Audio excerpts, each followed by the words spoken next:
Alors, on va beaucoup parler de l'UTMB dans les prochaines semaines et c'est pourquoi on a décidé de se réunir entre coachs du coaching du coureur. Et l'idée, c'est pas de faire une énième présentation du parcours, mais bien de mettre en avant les différents points clés, autant sur la fin de la préparation que le jour de la course. Et aujourd'hui, on va vous partager nos connaissances, nos expériences sur cet événement mythique.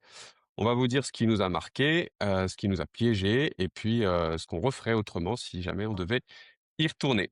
Je suis donc accompagné de Antoine et Kevin. Donc, salut messieurs, comment ça va? Salut, ça va très bien, merci. Au top. Je vous propose qu'on fasse un petit tour de table rapide pour les présentations, histoire que on puisse se resituer, donc savoir un petit peu qui vous êtes, ce que vous faites, et puis surtout savoir un peu quelle est votre expérience vis-à-vis de l'UTMB ou de ces courses de la fin août. Antoine, je te laisse commencer. Ouais, je suis Antoine Lenné, je suis trailer, kiné du sport et coach au coaching du coureur. Je vis à Bastia en Corse. Sur l'ultra, alors sur l'UTMB, j'ai eu la chance de courir 2 fois l'UTMB. Une fois où j'ai réussi à finir le parcours en 2024 et une fois où j'ai abandonné à Courmayeur donc en 2025. Après sur ultra, c'est plutôt là où j'ai les meilleures performances. Donc j'ai eu la chance de faire l'Ultra Trail de Corse 2 fois, le Grand Raid de la Réunion, Madère. La TDS où j'ai abandonné. J'ai fait Andorre aussi, donc voilà, j'ai pas mal de vécu sur le format ultra. En tout cas, c'est sur celui-là où je trouve le plus de plaisir et où je pense que mes qualités s'expriment le mieux. Donc là, cette année, pas, je viens de faire le 90 du Mont Blanc et puis je me prépare pour les Templiers, la 80 km, histoire de courir un peu. Mais j'ai hâte de vous transmettre mon vécu sur cette course et puis les pièges à éviter, mais aussi les bons points pour arriver au bout. Super. Hâte de t'écouter, d'avoir ton retour d'expérience là-dessus. Kevin? Ouais, moi aussi j'ai hâte de voir son retour d'expérience. Donc moi je m'appelle Kevin Monceli, je suis kiné de formation comme Antoine et Nico. J'entraîne et j'encadre des personnes qui font du trail aussi. Je suis également trailer. Moi ce qui m'amuse le plus c'est plutôt de partir un peu comme les deux autres, partir sur des aventures un peu plus longues, chercher un peu l'ultra. Après j'ai pas une expérience de folie sur ça fait pas très très longtemps que je fais de l'ultra trail, ça fait que 2 ou 3 ans. Donc j'ai réussi à finir la Maxi Race, qui était mon premier ultra trail, ça s'était très bien passé. Après j'ai eu une mauvaise expérience du coup sur la CCC et j'ai eu la chance de pouvoir revenir 1 an après sur la CCC, du coup le 100 km de l'UTMB avec plein d'apprentissages qui m'ont servi du coup à finir cette course et à même rentrer dans le top 100 pour un mec qui a commencé le trail il y a 3 ans, donc je trouvais ça plutôt pas mal. Donc voilà. Et après, du coup, sinon, bah, me lance sur l'UTMB cette année et du coup, je vais écouter les conseils pour le grand tour, mais je vais aussi en donner pour le pour d'autres ultra trails ou même pour l'OCC, la CCC, des courses de l'UTMB. Super, merci Kevin. Fini le tour de table, donc moi je suis Nicolas Bon. Comme mes deux collègues, je suis kiné de formation, entraîneur au sein du coaching du coureur, trailer depuis un peu plus d'une dizaine d'années. Sur l'UTMB, j'ai eu la chance de pouvoir participer à 2 TDS, une que je n'ai pas terminée en 2018 et une que j'ai terminée en 2019, et un UTMB en 2022 que je n'ai pas terminé non plus. Et du coup, j'ai pas mal d'enseignements suite à cette course qui a été vraiment un comment dire? Un élément marquant dans ma modeste carrière de trailer. Donc je pense que j'ai beaucoup de retours à partager là-dessus. Sinon, adepte de pas mal de formats longs également. Je fais beaucoup de courses à La Réunion, plusieurs diagonales, des Bourbons, le Grand Raid des Pyrénées, la Suisse Canyon, OK, pas mal d'ultra. Donc voilà, pas mal d'expérience sur ce format-là, donc sur la gestion de course aussi également, beaucoup de choses à partager. Hem, Est-ce que, avant qu'on attaque le début de le début de la enfin, on va dire la fin de la prépa, ce sera notre premier chapitre.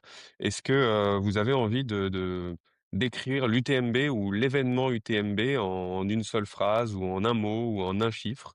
Antoine, est-ce qu'il y aurait un truc qui ressort, par rapport à l'UTMB? Bon, moi, ça serait plutôt le championnat du monde de trail. Donc, moi, je le vois un peu comme ça.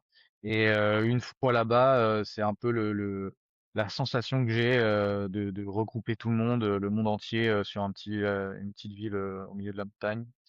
Et avec les meilleurs coureurs nationaux, c'est la plus grosse densité qui existe. J'ai la chance de pouvoir courir devant et j'ai jamais retrouvé une densité pareille autre que sur l'UTMB. Clairement. Kevin? Moi, j'ai, exactement les mêmes mots, championnat du monde. J'ai l'impression que c'est vraiment, c'est la sensation qu'on a, c'est championnat du monde, de trail et d'ailleurs, ça fait très bizarre parce que et c'est génial d'ailleurs parce qu'on arrive sur une course et il y a énormément de pays différents, beaucoup de cultures différentes et je trouve ça génial donc si je devais résumer l'UTMB en une phrase, c'était, ouais, championnat du monde et mixité, nationale. Il y a plein de pays. OK. Je vous rejoins sur le côté, élite de l'événement, hein. C'est clairement, là où on retrouve la plus grosse densité, et puis, moi je vais rajouter le mot, frénésie parce que, c'est quand même, assez dingue que ce soit, la semaine de course, pendant la course, et cette frénésie, elle est importante pour moi parce qu'elle peut à la fois, nous galvaniser comme nous inhiber donc je pense qu'on reviendra aussi un peu là-dessus, dans notre échange.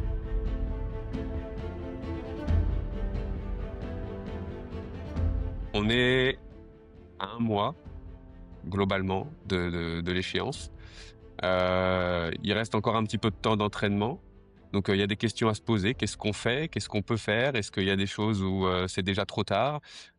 Comment optimiser cette fin de préparation? Donc voilà les questions auxquelles on va essayer de répondre. Est-ce qu'il y en a un de vous 2 qui veut commencer à se lancer sur le sujet? Là, voilà, on est encore à un mois, donc qu'est-ce qu'on peut faire encore en termes d'entraînement? Quels vont être les gros blocs clés jusqu'à la course? Pour moi, là, on est vraiment dans la période là, on va dire, assez importante de la préparation. Je pense qu'on est pile dans le moment où, il faut, passer du temps en montagne, il faut faire ses heures, en montagne, faire son dénivelé positif, dénivelé négatif. Je vais pas parler en kilomètres, mais surtout en dénivelé et je pense que là, c'est le cœur de notre, des week-end chocs et des blocs. On n'a pas encore, basculé dans tout ce qui est la phase d'affûtage et idéalement, bah, c'est là où, on va pouvoir, créer de la contrainte. On a encore le temps derrière pour, surcompenser. Donc tester sa nutrition, tester son matos, partir longtemps en montagne avec, des amis ou seul et se mettre en condition pour préparer l'UTMB. Ça sert à rien de mettre énormément d'intensité en cette période. Je pense que l'intensité pour moi est un peu à bannir à ce moment, mais plutôt, partir longtemps et à un rythme doux, mais pouvoir enquiller les kilomètres, jour après jour. Ça serait l'idéal. Après, voilà, toujours à adapter par rapport au temps et aux possibilités de chacun, chacune. Mais on est dans ce cœur-là avant, petit à petit de basculer sur une phase où on va diminuer doucement le volume et le volume, la charge, pour rentrer dans la phase d'affûtage. Kevin, toi qui prépare l'UTMB du coup cette année, du coup tu te retrouves dans cette phase de charge, comment ça se passe? Est-ce que tu peux nous donner quelques mots là-dessus? Ton ressenti? Qu'est-ce que tu ressens à l'entraînement en ce moment? C'est quoi les sensations que tu vas chercher? C'est quoi les marqueurs que tu pourrais, avoir pour t'informer? Est-ce que je suis dans le vrai par rapport à ce qui est attendu? Comment tu gères ça? Bah, en fait, je trouve que le mois avant, surtout sur, l'UTMB parce que ça va être tu l'as dit, c'était une course que des fois on attend, toute sa vie et il y a un aspect un peu unique et je pense que le mois avant, on peut aussi facilement, tomber dans le trop et et tu vois, je c'est les meilleurs moments parce que tu passes énormément de temps en montagne et tu fais ta passion, hein, finalement. Prend beaucoup de plaisir dehors, mais faut aussi, je pense beaucoup s'écouter parce que, bah, on peut faire aussi l'erreur d'en faire un peu trop et arriver sur une course, fatigué et du coup, bah, une course qu'on a envie de réussir, bah, on n'y arrivera pas parce qu'on est un peu fatigué de ce mois avant. Après, c'est vrai qu'il y a aussi la phase d'affûtage dont on va reparler qui est ultra importante pour, gommer cette fatigue, mais mais je rejoins Antoine sur ce qu'il a dit et je complète juste avec, je pense qu'il faut aussi beaucoup s'écouter Et si, on est un peu trop fatigué ou autre, bah, c'est peut-être aussi parfois le moment de décharger un petit peu, de lever le pied, de pas en faire trop, quoi. Faut en faire, ça c'est sûr, parce qu'il y a quand même, on a quand même des kilomètres à faire sur le jour J, mais pas trop non plus, quoi. C'est le juste milieu à trouver et je pense que c'est le plus dur. Et donc là, moi, si je reprends un peu ce que vous avez dit tous les 2, donc on est dans cette période, où on est, au cœur du bloc de charge.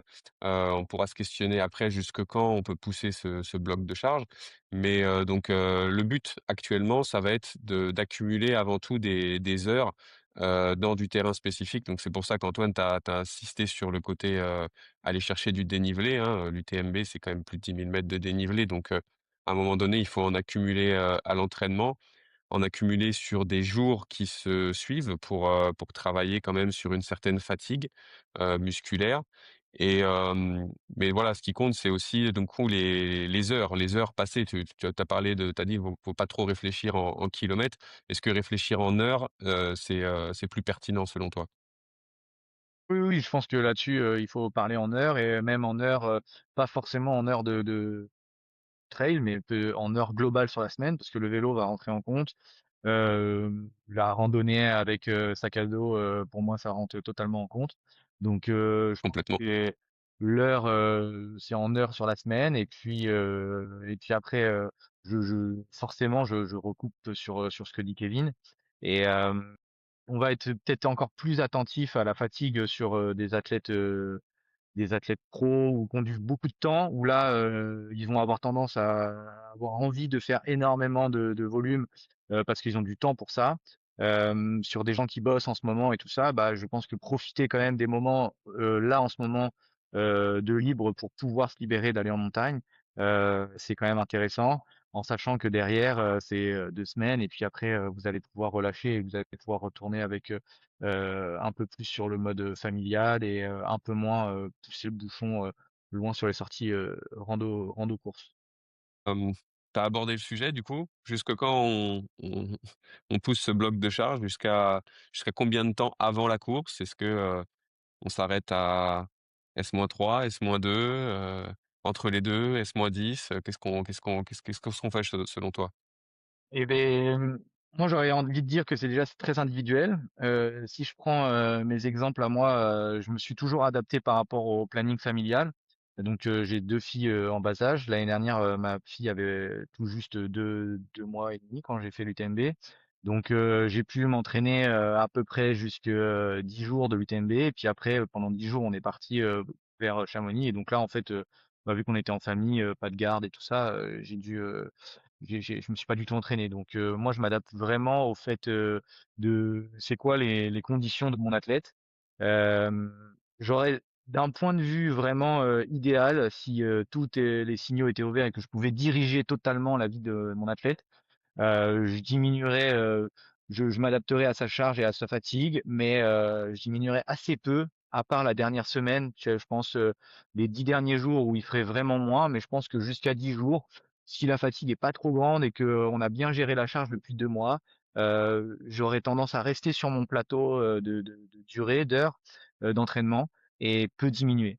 Mais ça, c'est vraiment dans un exemple un peu théorique que j'ai jamais réussi à mettre en place chez mes athlètes parce qu'il a toujours fallu, s'adapter et que quand on leur a demandé que pendant 2 semaines, ils s'entraînent beaucoup, en général, que ça soit d'un point de vue familial ou professionnel, derrière, c'est difficile de maintenir ça et donc il faut équilibrer les cercles de vie donc souvent, jusqu'à 2 3 semaines et puis après 2 3 semaines pour décharger doucement, pouvoir, faire d'autres choses, penser à autre chose, se vider la tête, bien récupérer et on arrive en général sur l'UTMB reposé. Le but, c'est vraiment d'arriver sur la ligne de départ le plus reposé possible et sans douleur. Donc vaut mieux la commencer trop tôt que la commencer trop tard. Complètement, tu abordes un sujet central dans la préparation et pas forcément que de l'UTMB là, hein. C'est, la gestion et l'organisation, l'équilibre avec les autres, cercles de nos vies, que ce soit la vie privée, la vie personnelle, la vie professionnelle. Là sur la période en plus, l'UTMB tombant à la fin du mois d'août, c'est la période de vacances scolaires, donc toutes les personnes qui ont des enfants, vont probablement avoir des vacances, familiales dans cette période. Donc, c'est toujours un deal, hein. Moi, je vois toutes les personnes que j'ai accompagnées sur l'ITMB et tous les ans, il y a cette problématique-là de quand est-ce que tombent tes vacances en famille? Parce que c'est peut-être, alors pour certains, c'est le moment où idéal où ils pourront s'entraîner. Pour d'autres, au contraire, c'est le moment où ils pourront pas. Donc ça dépend des priorités et des disponibilités de chacun. Mais, ouais, je pense que tu as raison sur le côté, la phase d'affûtage, elle s'adapte vraiment de façon, personnelle, elle s'adapte au contexte et elle s'adapte, à la récupération de l'athlète. C'est que si on pousse l'athlète jusqu'à 10 jours, mais que finalement il est cramé et qu'il pourra pas récupérer jusqu'à la course, c'est pas intéressant. On a eu des exemples là récemment, hein, tu as fait le 90 du Mont Blanc, Benziman qui disait qu'il avait, pas vraiment affûté finalement, qu'il était resté sur son plateau de charge et puis, preuve en est, il a quand même, fait une sacrée performance donc faut adapter tout ça. Kevin, toi, sur les blocs de charge, est-ce que, tu prévu de enfin, c'est quoi qui est prévu? Comment tu vois la chose? Qu'est-ce que tu as déjà expérimenté sur d'autres courses? Parce qu'après il y a aussi nos préférences personnelles, hein, il y a des gens qui ont besoin de plutôt longtemps pour, se sentir bien avant la course, d'autres au contraire qui ont besoin d'une période plus courte. C'est quoi toi ton expérience? Mon expérience personnelle, j'ai tendance à dire que en gros, je fais des gros blocs d'entraînement, mais assez loin de la course, vraiment à plus d'un mois. Et après, par contre, on diminue très légèrement, mais en ayant des blocs de charge qui soient assez, importants, mais jusqu'à, comme a dit Antoine, à peu près 10 jours, tu vois? À peu près 10 jours, une semaine. Ça, c'est dans le monde parfait où, tu vois, moi, j'ai pas d'enfant, je travaille à mon compte, enfin, j'ai pas de contraintes, tu vois? Donc en gros, j'ai gros bloc de charge, après ça diminue un petit peu et ça reste pendant un mois, histoire de maintenir un petit plateau. Et après sur la dernière semaine, par contre, là, on réduit vraiment pour, heu, pour éliminer un petit peu la fatigue. Et après sinon, sur l'affûtage de manière générale, là, je rejoins vraiment, ce que vous avez dit, c'est sur l'individualisation. Et je trouve que selon le mode de vie des personnes, parfois il faut 3 semaines, parfois il faut une semaine. Mais quelqu'un qui travaillerait, 45-50 heures par semaine, peut-être qu'il lui faudrait 3 semaines. Si, tout seul avec les enfants à gérer, pareil 3 semaines, voire même ouais 3 semaines. Donc ça dépend vraiment. Donc il y a pas, je pense, de règle absolue. Il faut vraiment s'adapter à soi et apprendre aussi par rapport à ce qu'on aime et ce qui marche sur nous, je pense. L'affûtage du coup, ces derniers jours avant la compétition, donc il y a des règles, hein, il y a des règles qui sont, théoriques, qu'on connaît où, on va réduire le volume, on va réduire la charge, on va essayer de maintenir, la fréquence, quasiment identique. On va essayer de maintenir aussi, l'intensité. Est-ce que vous voyez des éléments particuliers pour une course comme l'UTMB, des pièges à éviter, des recommandations vraiment spécifiques? Est-ce que vous voyez des choses, importantes pour moi, et c'est valable pour tous les ultras, hein, c'est et puis pour toutes les courses quand même d'une manière générale, mais encore plus sur ultra quand on s'apprête à passer beaucoup de temps dehors. C'est vraiment cet état de fraîcheur physique et mentale qui est, et j'ai envie de dire presque plus mental, qui est nécessaire pour un ultra. Est-ce que vous voyez d'autres éléments sur lesquels il va falloir, faire très attention dans ces derniers jours? On l'a dit, hein, ça peut varier de 10 jours, 15 jours, un peu plus même pour certains en fonction. Ouais. Moi, j'ai un Ouais, un ouais, point qui est je ouais, tu vas-y. j'ai un point qui me revient Vas-y souvent, Kevin. c'est, je trouve que l'affûtage n'est pas forcément que dans l'entraînement. Tu vois, 10 jours avant une course, la fraîcheur mentale, le système nerveux et tout a besoin quand même de se reposer un petit peu. Donc si, on peut, tu vois? Si on peut, peut-être, est-ce qu'on peut mettre, un peu moins de travail, pendant cette période-là? Est-ce qu'on peut, diminuer un petit peu la charge au travail? Est-ce qu'on peut se faire un peu aider, pour les enfants par papi mamie ou, 1 fois ou 2 quoi? Histoire de vraiment se décharger, mais pas forcément que pendant l'entraînement. Aussi dans la vie à côté. Et je pense que c'est aussi le moment de prendre du temps, pour soi et de faire les trucs qu'on aime parce qu'on va en baver mentalement. Enfin, on va devoir en mettre mentalement, quoi. Antoine, tu veux compléter? Ouais, ouais, bah, je suis tout à fait d'accord avec Kevin. Après, sur l'intensité, là, tu disais, moi, je suis moins d'accord. Là, j'ai beaucoup travaillé sur l'affûtage cette année Sur l'ultra, c'est quelque chose enfin sur l'ultra en tout cas sur un effort supérieur à 4 heures. euh, pour moi, remettre des intensités dans un affûtage, je trouve ça assez limite. Faut voir comment chacun répond, mais imaginons pour un UTMB, vous n'avez pas fait d'intensité, en tout cas au-dessus du seuil depuis peut-être 4-5 mois. Et là, d'un coup, pendant 2 semaines, vous avez lu qu'il faut faire des intensités et vous refaites des choses que vous n'avez pas fait depuis 4-5 mois. Le grand but de l'affûtage, c'est quand même de reposer le système nerveux central et le périphérique. Si vous faites de l'intensité haute, quelque chose de nouveau, vous allez créer un stress que le corps n'a pas l'habitude. Et donc, je pense qu'on tape à côté. L'important, c'est de garder du volume aérobique pour garder son système aérobie et ses mitochondries bien actives. Et pourquoi pas remettre quelques petits rappels autour du RPE 3-4, mais ça suffit largement. Je pense pas que d'aller chercher plus haut, ça soit intéressant. Avant, j'avais un peu une croyance que il fallait retirer le vélo et faire que courir à l'approche d'une course. Après beaucoup de travail cette année, je suis beaucoup moins d'accord avec ça. Je pense qu'au contraire, utiliser le vélo à ce moment-là, pourquoi pas remettre un peu d'intensité en tour de 5-6 sur le vélo, qui est beaucoup moins traumatisant d'un point de vue périphérique. Et finalement, on récupère beaucoup mieux. Ça peut être un beau petit levier sur de l'affûtage, et mes derniers exemples le montrent, sur mes athlètes en tout cas. Donc voilà. Ensuite, comme a dit Kevin, le plus important, ça va être le sommeil.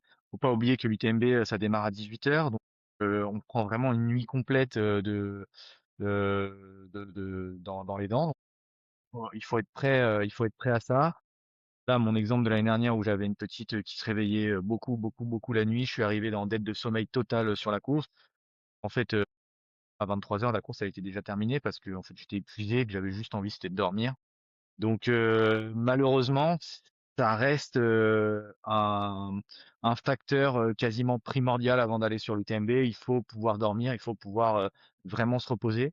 Et on pourra toujours dire que individuellement, ah, il y a des solutions, mais à la fin, ça sera quand même un facteur prépondérant de la réussite ou de l'abandon, de savoir si vous avez dormi avant ou pas dormi avant. Complètement. Complètement, cette gestion du sommeil et l'état de fraîcheur, au départ de la course, c'est quand même un gros levier qui va conditionner la suite. Juste pour revenir sur les intensités, moi je te rejoins sur les intensités, pourquoi pas à faire à vélo. Après, moi quand je parlais de ça tout à l'heure, c'était, par rapport à ce que tu avais fait aussi, dans le passé. C'est que si tu as continué d'avoir des intensités dans ta préparation, dans ton affûtage, tu as pas forcément intérêt à les couper. Si tu en as pas fait, est-ce que tu as intérêt à en ajouter alors que tu en as pas fait? Là, par contre, oui, il y a une réflexion à avoir et pas sûr que ce soit très pertinent au vu de la course. Ouais, après là, c'est parce que il faut définir le mot intensité. Pour moi, du 4-5 en RPE, donc on va dire autour du premier seuil ventilatoire, c'est déjà de l'intensité dans une prépa UTMB. Donc là, de le maintenir, c'est intéressant. Mais il y a des gens, ce qui semblait normal, et puis je pense que c'est une norme. Quand on dit intensité, c'est tout de suite difficile. Alors que de l'intensité, voilà, autour du seuil ventilatoire 1, en dessous du seuil lactate, par exemple. Bah, c'est pour moi de l'intensité, c'est pas difficile et c'est super intéressant ça de le maintenir, la semaine avant la course. Complètement, complètement, complètement. Hem, Écoutez, ça fait un bon point sur ce qui reste jusqu'à fin août. Donc, pour, faire une petite synthèse, on est dans cette période de charge actuellement, dans ce bloc où on peut encore accumuler, des heures, où c'est intéressant d'accumuler des heures. Et puis doucement, en fonction de chacun, des comment dire? Des impératifs de chacun, des contraintes logistiques de chacun, eh bien, on va glisser, gentiment vers l'affûtage, qui sera plus ou moins long et pourrait arriver avec avec un état de fraîcheur maximal, le jour de la course.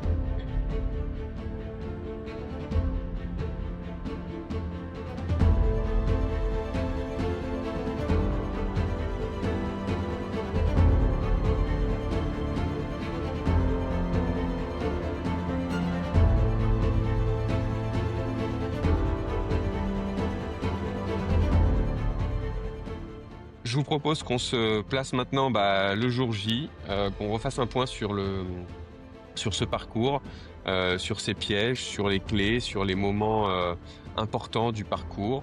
L'idée, c'est pas non plus de faire une lecture purement topographique du parcours. Ça, tout le monde a vu la carte, tout le monde a le GPX, mais c'est de découper le parcours en différentes sections et puis que chacun, avec sa lecture de la trace ou avec son expérience personnelle, puisse ajouter des remarques qui pourront justement servir tout le monde. Donc, je vous propose un découpage en 4 sections du parcours de l'UTMB. Une première section de Chamonix jusqu'aux Contamines, une 2e section des Contamines jusqu'à Courmayeur, puis Courmayeur-Champey et enfin Champey-Chamonix. Hem, on attaque cette première section, donc section de Chamonix jusqu'aux Contamines. Donc, sur cette section, est-ce que vous voyez des pièges? Est-ce que vous voyez des moments clés? Est-ce que, c'est, d'expérience, des un passage que vous avez aimé, pas aimé et si oui, pourquoi? Donc, voilà, est-ce que vous voulez qu'est-ce que vous avez à partager sur cette première section? Antoine? Ouais, je pense que je vais être le mieux placé pour, enfin avec toi, Nico, je pense, parce qu'on l'a vécu plusieurs fois. Je pense que le départ déjà est quelque chose de d'un piège énorme parce qu'il nous demande d'arriver tôt. Pareil, je vais remettre parce que moi j'ai un petit biais parce que j'ai eu la chance 2 fois d'être dans les satellites, donc je pouvais arriver un petit peu avant, mais bon, je pouvais quand même arriver 40 minutes avant. Ensuite, s'il fait chaud, moi en 2024, il faisait vraiment très très chaud. Pendant 40 minutes en plein soleil, c'est quand même pas agréable. Et l'année dernière, c'était l'inverse. Il pleuvait et donc ça a été aussi une attente longue et 2 choses différentes. Donc moi, je trouve que déjà ce départ, il y a une ambiance tout à fait particulière, énormément de monde dans Chamonix, mais faut vraiment se rendre compte du monde. Moi, j'étais fan de tennis, je suis allé souvent à Roland-Garros. Bah, c'est exactement ce que vous pouvez vivre à Roland-Garros, mais dans toute la ville de Chamonix. Ça veut dire que juste pour arriver jusqu'à la ligne, il faut avoir pas mal de patience parce que bah, les bouchons, on a du mal à traverser avec les gens, tout ça. Euh, et réussir à se mettre assez vite dans sa bulle parce que on est vite happé par tout ce qui se passe autour.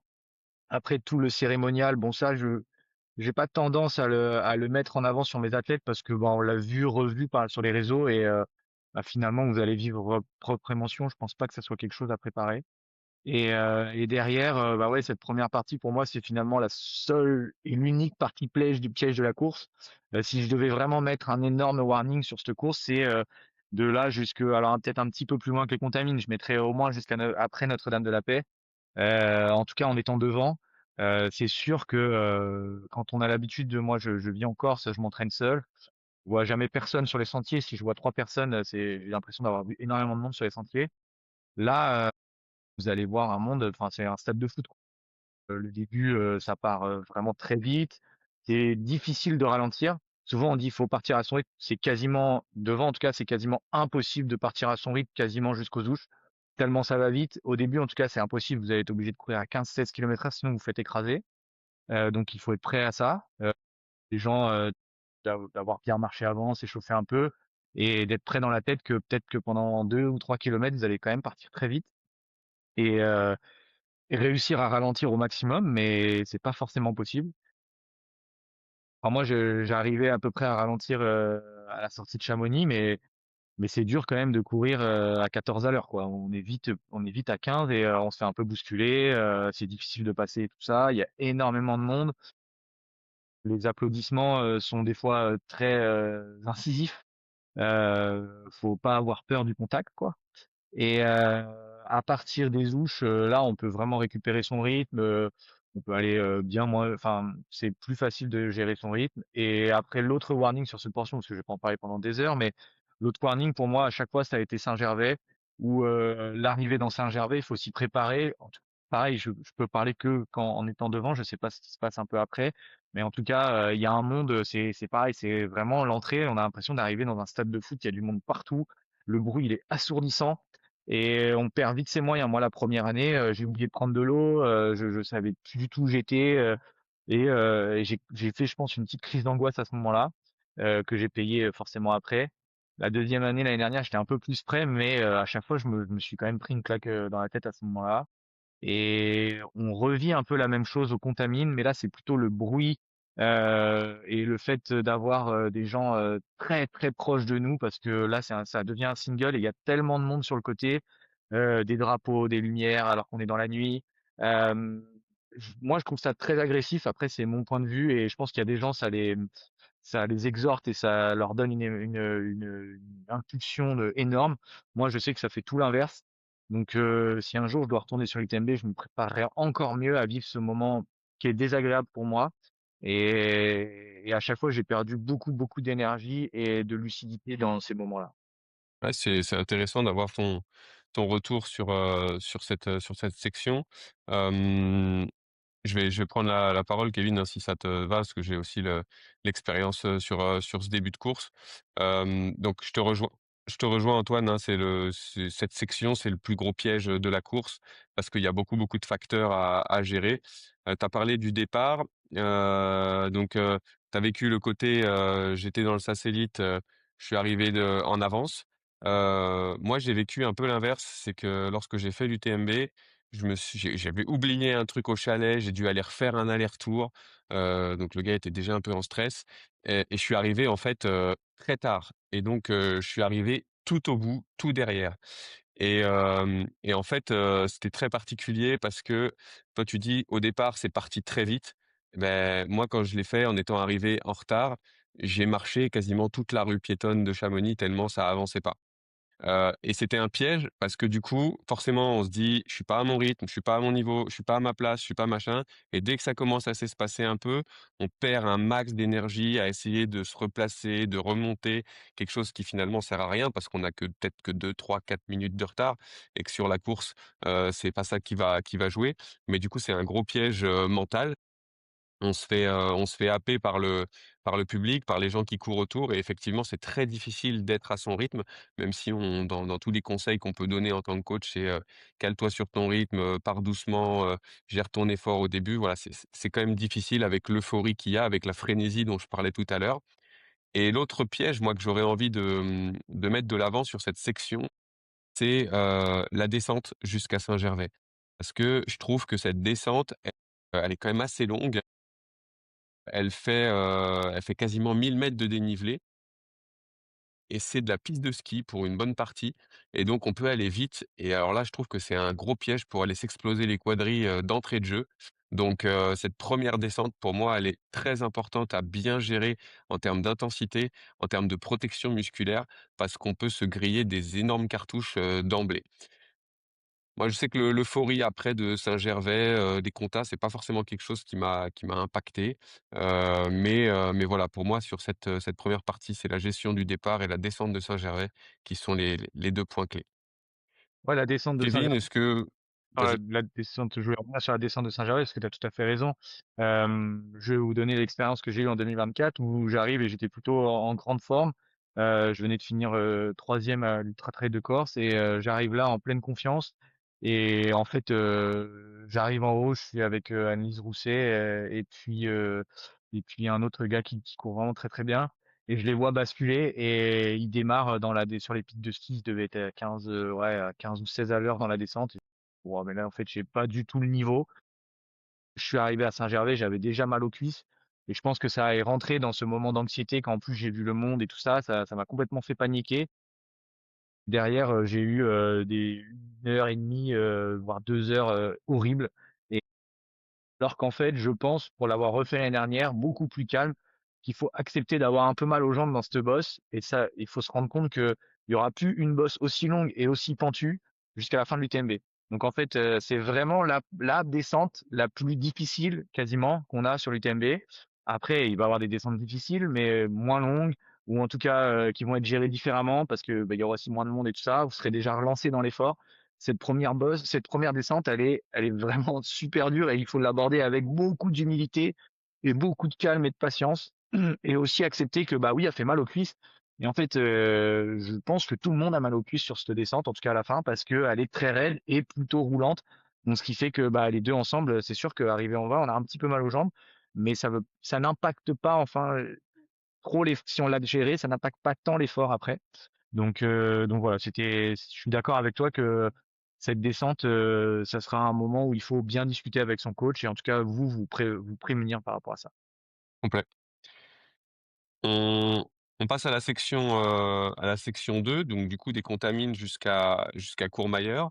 Petit point quand même topographique sur cette section-là, c'est, le moment où on a la montée la plus longue du parcours parce que mine de rien depuis Saint-Gervais, même si ça monte en pente douce, jusqu'aux Contamines, la montée commence, globalement à Saint-Gervais et puis va s'arrêter au col de la Croix du Bonhomme et bah, ça va monter pendant, plus de 20 bornes, hein. C'est 23 kilomètres et quelques de la du bas de la descente à Saint-Gervais jusqu'en haut, jusqu'au col. 1600, pas quasiment 1 700 mètres de dénivelé positif. Donc, voilà, c'est la longue montée et s'ensuit la descente au Chapieux qui, est la descente, en tout cas sur le papier, la plus raide du parcours, dans le sens où on perd le plus de dénivelé en le minimum de temps.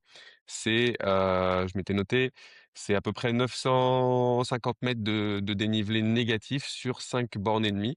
Donc, c'est le ratio le plus important du parcours. Alors après, est-ce que c'est la descente qui nous paraît la plus raide? Comme tu as dit Antoine, moi j'ai l'impression que la descente de Saint-Gervais, elle est plus difficile à gérer. La descente des Chapieux, c'est un petit single qui tourne, c'est pas technique du tout, ça se descend vraiment bien. Mais, je pense qu'il faut quand même considérer qu'on perd beaucoup de dénivelé en peu de temps. Donc la pente est là, la vitesse étant là, vu que c'est pas technique, musculairement, ça a forcément un impact, même si d'un point de vue ressenti, c'est pas là où on se dit, «Waouh, c'est la descente qui est en train de me détruire». Donc je pense que c'est un point, à considérer. Sur cette section, Antoine, du coup, des Contamines jusqu'à Courmayeur, alors tu nous as déjà un peu abordé le passage à Notre-Dame-de-la-Gorge. Hem, comment tu vois cette partie? Est-ce que tu vois des pièges particuliers sur cette partie? Il y a la gestion de la nuit, parce que ça y est, là, on est en plein milieu de la nuit sur cette section. Donc comment tu vois cette partie en termes de gestion? Alors moi, gestion de la nuit, bon déjà, pour moi, la gestion de la nuit déjà, elle se construit via ce que j'ai dit tout à l'heure, à ce qui se passe avant, les semaines avant, votre, taux de sommeil avant. Ensuite, maintenant les nuits, bon, il y a quand même beaucoup de monde, bon moi j'ai toujours été dans le paquet, à ce moment-là, voire même très, très loin la première année en 2024 parce que j'ai eu beaucoup de soucis, j'ai dû m'arrêter longtemps à un ancien ravito qu'ils ont supprimé l'année dernière, refuge à Balme, où, finalement quand je ressors, je dois être 900e. Bah, en fait, la nuit, tu vois pas trop parce qu'avec les nouvelles frontales et tout ça, il y a difficilement, je pense qu'il y a 10 ans, c'était différent. Maintenant, courir la nuit, c'est comme si courir, de jour. En plus avec le nombre de frontales et de gens. Pour moi, à part gérer son rythme, faire attention au différentiel de température et c'est difficile de tirer des enseignements entre les années parce que 2024 on courait en short t-shirt et il faisait vraiment chaud. Il fallait même la nuit se mettre de l'eau quand on traversait une rivière. Et l'année dernière, je pense qu'on a eu l'année la plus froide et la plus dantesque qui existait, où moi j'étais en hypothermie arrivé au col du Bonhomme tellement il faisait froid, il y avait de la grêle, du vent, on pouvait à peine regarder devant soi, tout était de la boue, on n'arrêtait pas de tomber et glisser. Donc il y a de la neige là-haut.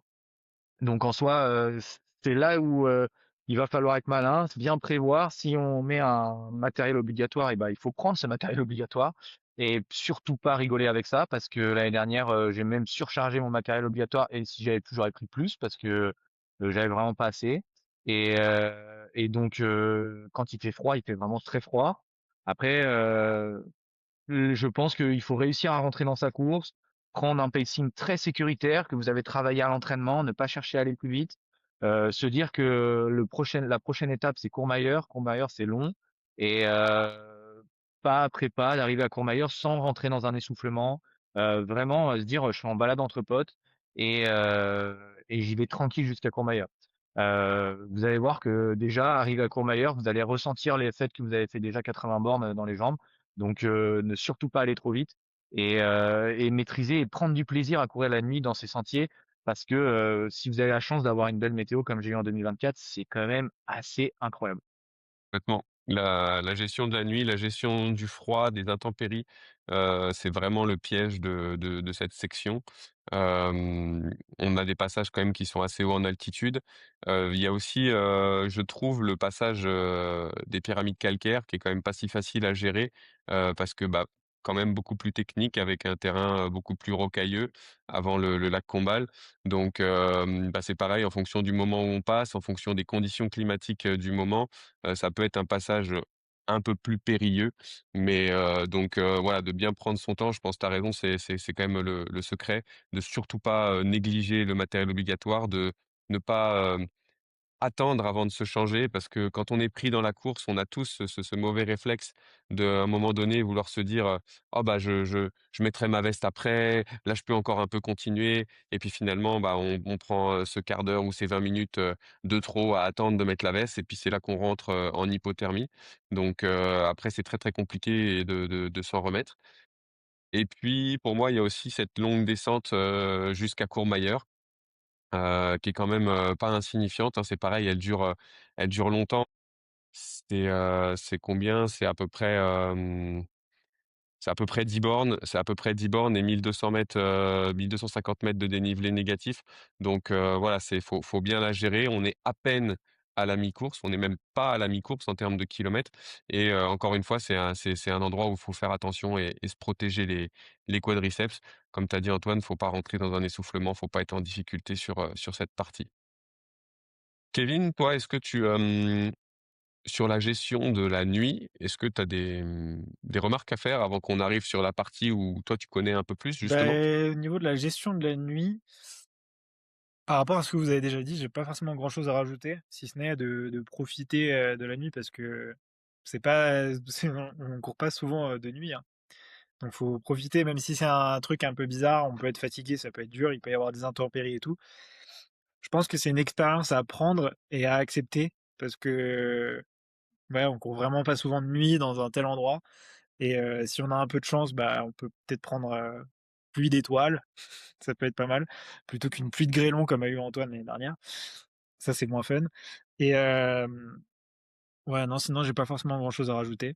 Moi, ces 2 premières parties là, je les ai pas encore faites. Je les fais en reconnaissance, bientôt, mais elles ont l'air, la première piégeuse comme vous avez dit et la deuxième exigeante.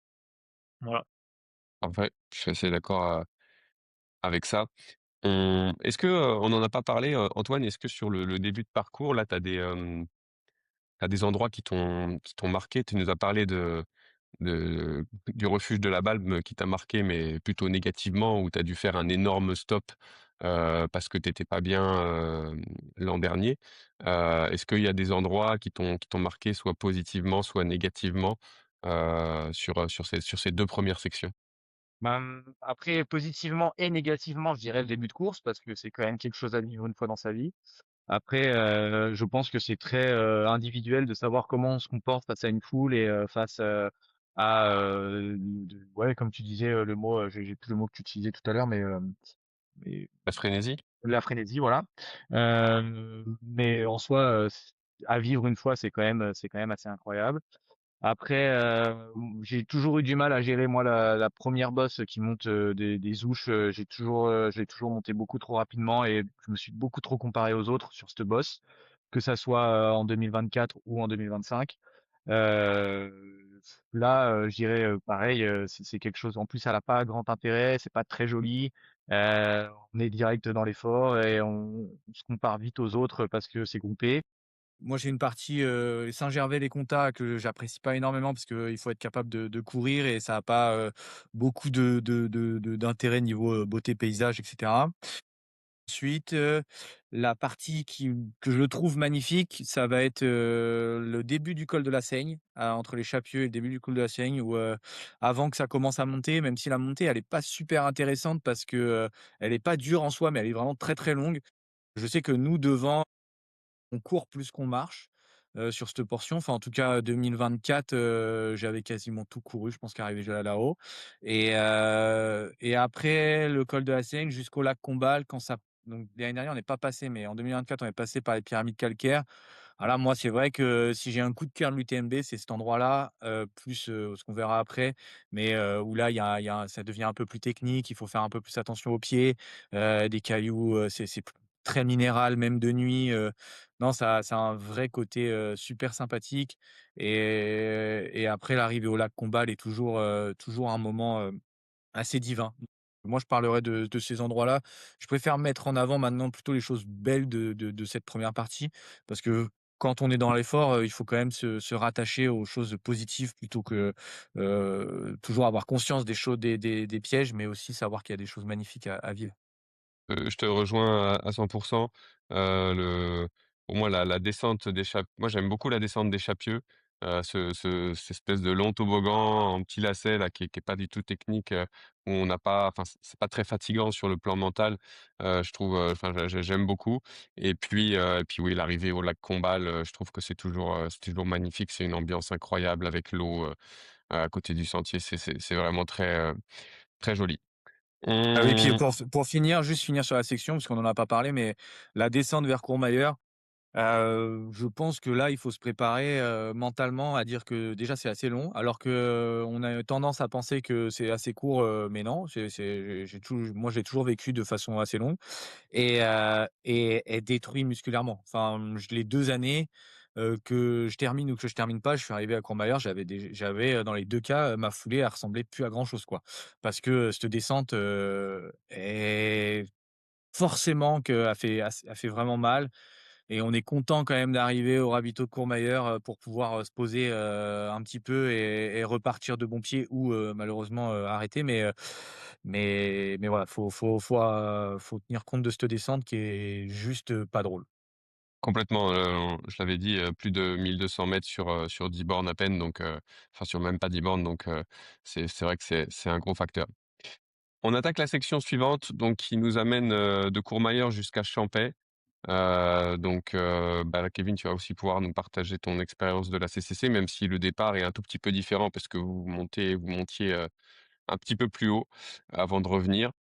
Moi, je sais que c'est une section que je trouve, superbe. Tout ce balcon là, c'est un des passages que je préfère, de jour. La vue Mont Blanc, ce petit vallonné, c'est vraiment super. Enfin, moi, c'est que j'aime bien cette partie. Par contre, c'est aussi la section où j'ai explosé, moi, quand j'ai fait en 2022 à l'attaque du Grand Col Ferret. C'est là où j'ai pris, mon retour de bâton, je pense, d'un départ, un peu trop soutenu. Voilà, une erreur très classique que beaucoup vont faire encore cette année sans doute. Moi je l'ai pris à ce moment-là, j'ai pris vraiment un énorme tir, dans la montée du Grand Col Ferret, ce qui m'a arrêté complet et ce qui m'a empêché de descendre, jusqu'à Champey. Il y a dans cette section-là, on a la plus longue descente du parcours, qui est la descente du Grand Col Ferret, jusqu'au pied de Champey, on va dire, parce que ça remonte un peu avant d'arriver à Champey. Mais donc c'est la plus longue descente du parcours, quasiment 20 bornes de descente du Grand Col Ferret, 1 472 m, donc c'est pas non plus, les sentiers les plus raides, mais c'est long, c'est très long. Voilà, c'est des sections qu'il va falloir, bien appréhender. C'est pas les mêmes difficultés que depuis le début de la course, mais il y a des pièges aussi. La montée du Grand Col Ferret, mine de rien, c'est aussi, une montée, raide. Pareil, quand on regarde juste les distances et le dénivelé, bah, c'est la montée la plus raide puisqu'on prend, plus de 750 m sur 4 kilomètres. Voilà, c'est dans la deuxième section, on enchaînait la montée la plus longue et la descente la plus raide en termes de proportion. Dans cette section-là, on enchaîne la montée la plus raide et la descente la plus longue. Il y a des pièges dans ces sections. Bon retour d'expérience. Allez, on te laisse commencer Kevin, vu que tu as pas pu, t'exprimer Moi sur les 2 premières sur cette sections. section, je trouve que c'est bah, j'ai fait que la CCC, mais je trouve que c'est vraiment la plus belle comme tu as dit. Heu, En gros, mon expérience, moi, sur cette portion, elle est très, très, très légèrement différente au tout départ parce que, en gros, l'UTMB, ils sortent de Courmayeur, ils montent une petite route et un DFCI, donc un petit sentier 4x4. Après, ils partent à gauche direct et nous, on partait à droite vers un sommet qui s'appelle le tête de la Tronche.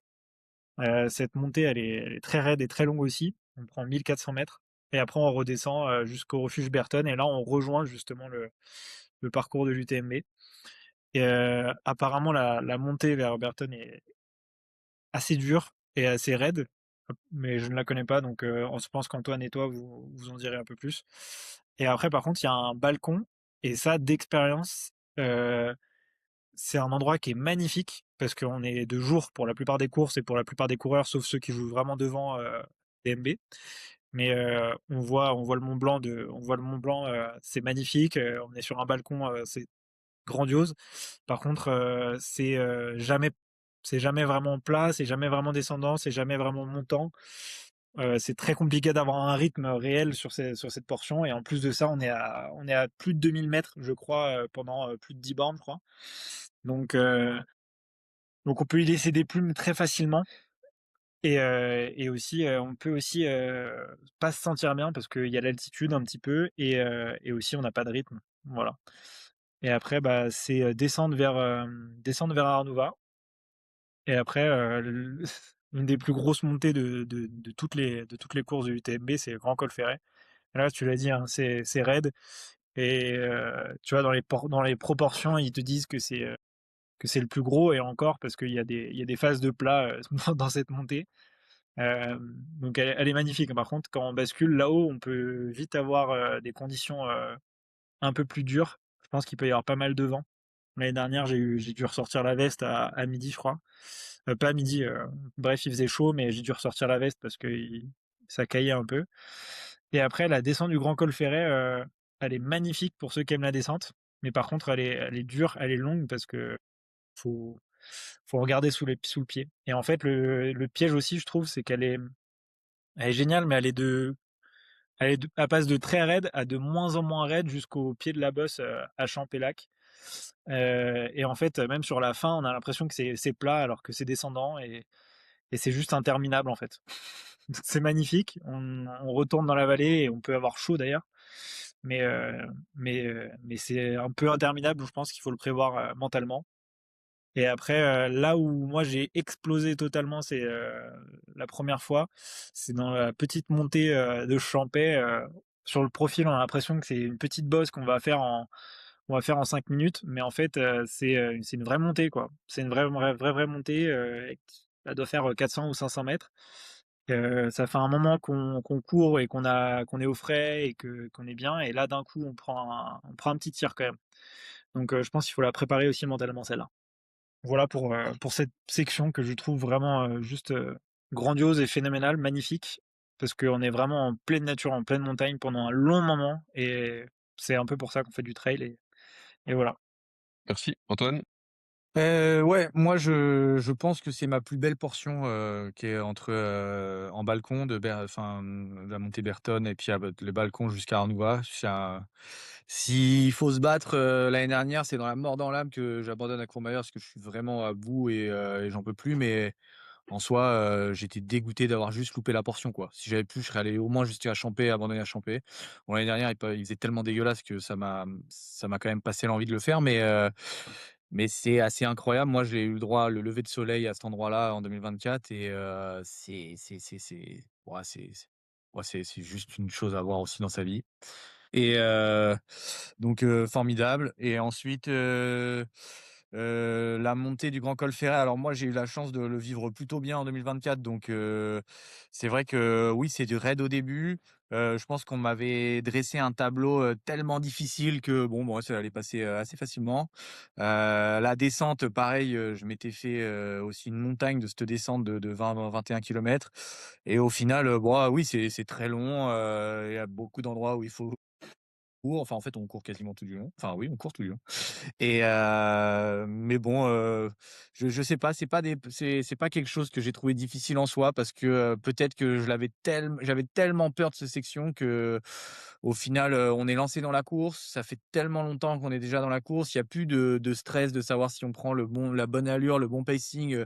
En fait, là, on est déjà à faire, ce qu'on peut et c'est assez, rassurant et apaisant de savoir que, bah, en fait, là, il y a juste à savoir, bah, on s'alimente un peu de ce qu'on peut, on boit et puis, on court, quoi, et on kiffe on est vraiment on est rentré dans le moment présent total, on est seul et je trouve que c'est des endroits où finalement et c'est un peu moins compliqué si on a pu gérer le début de course et à être très attentif sur le début de course, là où il y a tous les dangers, et bah, ça permet après de poser un peu le cerveau et de faire ce que vous êtes capable de faire. Vous pouvez pas nettement faire plus et pas nettement faire moins. Bon, à part, les 10 premiers qui se tirent la bourre, mais sinon derrière, on veut juste terminer, enfin, on veut juste aller au bout et donc on va juste prendre le rythme qui nous semble le plus évident pour aller au bout et ça parfois on le rappelle pas assez. On est trop sur, à entendre, un Baptiste Chassagne qui est capable de dire: «Bah, là, j'ai pris 3 gels avant le Grand Col Ferret pour attaquer dans le Grand Col Ferret».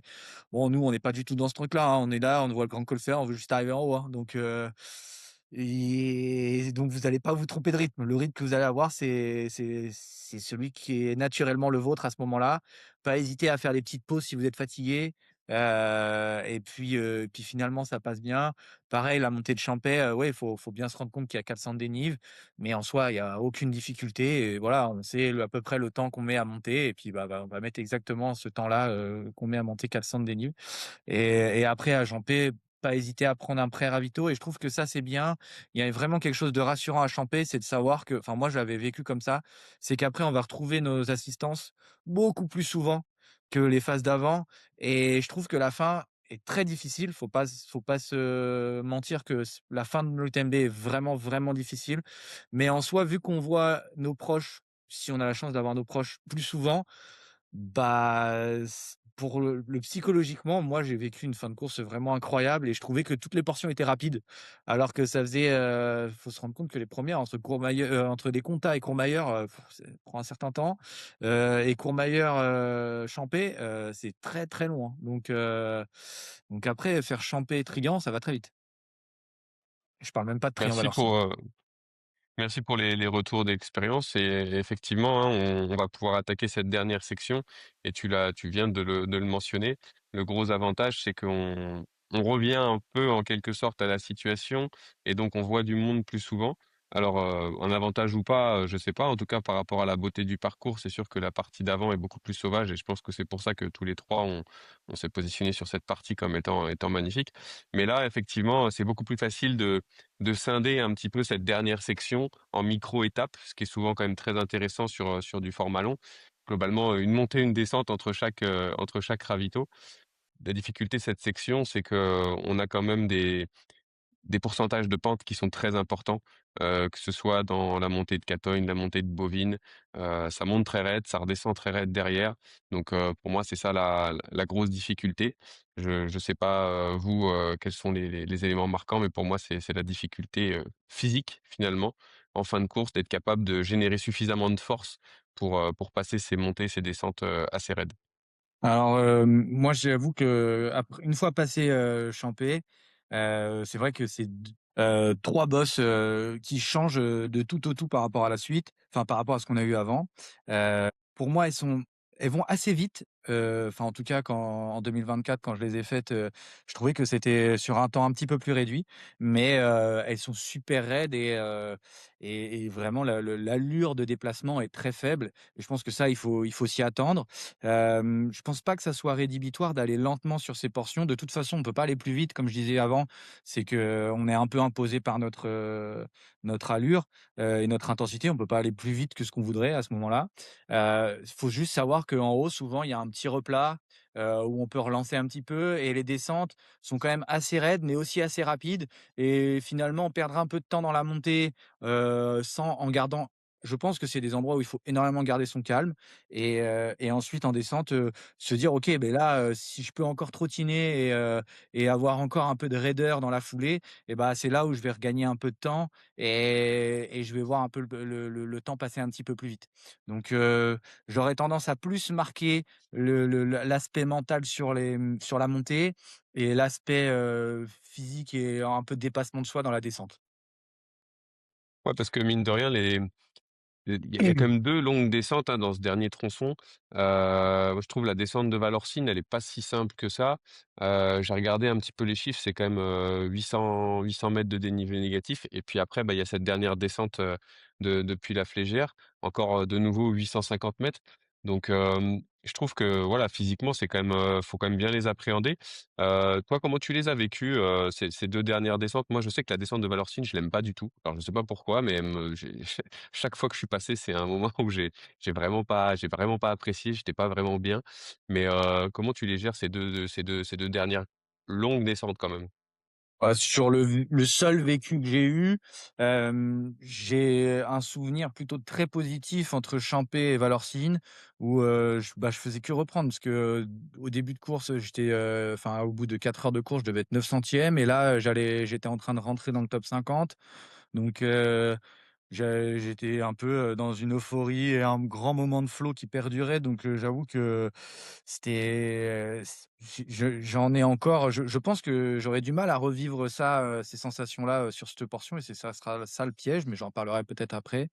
Heu, le souvenir, c'est qu'arrivé à Valorcine, je fais un dernier ravito un peu rapide, parce que je me dis: «Allez, ça y est, c'est fini» et alors en fait, moi j'avais pas du tout reconnu le parcours, mais en fait pas du tout. Le col de montée, j'avais trouvé ça très long et surtout après, il y avait enfin le TMB en soi, c'est à part les pyramides calcaires, mais en soi, il y a rien de technique et là d'un coup, on arrive au Béchar et la descente du Béchar, on sait pas ce qui se passe, il y a des racines partout, c'est ultra technique et là, je suis un peu tombé des nues et j'ai le souvenir que la montée à la Flégère, c'était vraiment long, je demandais à tout le monde, «Mais quand est-ce qu'on monte réellement?» parce qu'en fait, c'est un faux plat montant, enfin, en fait, c'est une courbe Ouais, de niveau pendant, ultra longtemps avant de partir à droite et là, ça monte assez sec jusqu'à la Flégère. Mais, jusqu'à la piste moi, de j'ai ski là, souvenir tu que veux la dire? mente ouais, jusqu'à la piste de ski, ouais. C'est ça, exactement. Jusqu'à la piste de ski où là, c'est un mur, mais j'avais juste hâte d'arriver à cette piste de ski et je sais que mentalement là, j'avais pris un gros tir où je commençais à en avoir ras-le-bol. Alors je continuais à rattraper des gens et donc ce qui fait que j'étais quand même dans une dynamique, plutôt positive, et j'avais encore de l'énergie mais voilà, il faut bien se rendre compte que chaque descente, chaque pas, c'était de la douleur, musculairement, j'étais détruit, j'avais des cloques partout au niveau des pieds et des échauffements aussi au niveau du haut de corps, des frottements et tout ça.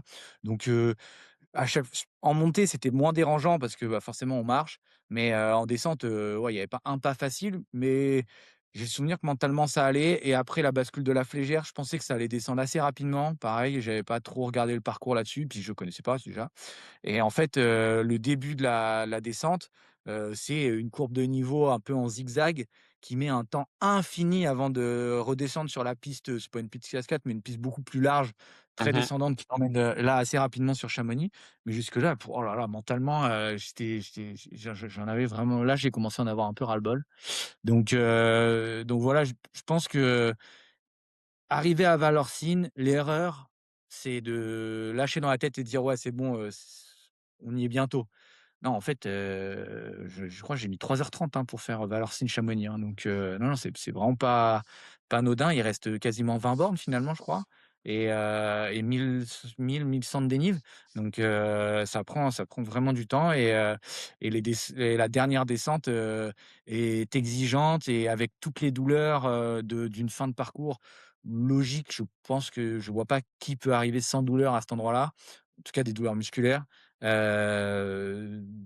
Mentalement, il faut arriver au bout. Après, on sait qu'on va arriver au bout, mais là, on est vraiment dans le mental, quoi.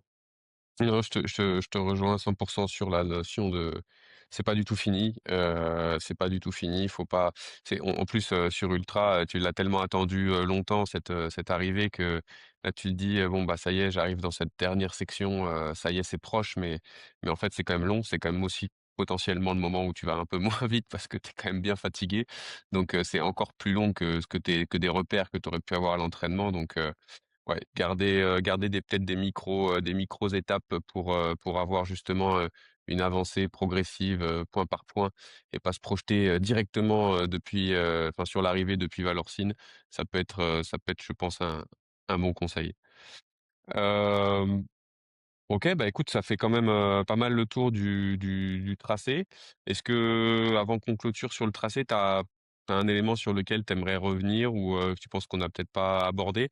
Après, on va se refaire un point stratégie un peu global, sur l'ensemble de la course, mais, est-ce que ça, sur le tracé pur, il y a des choses que tu voudrais, renoter?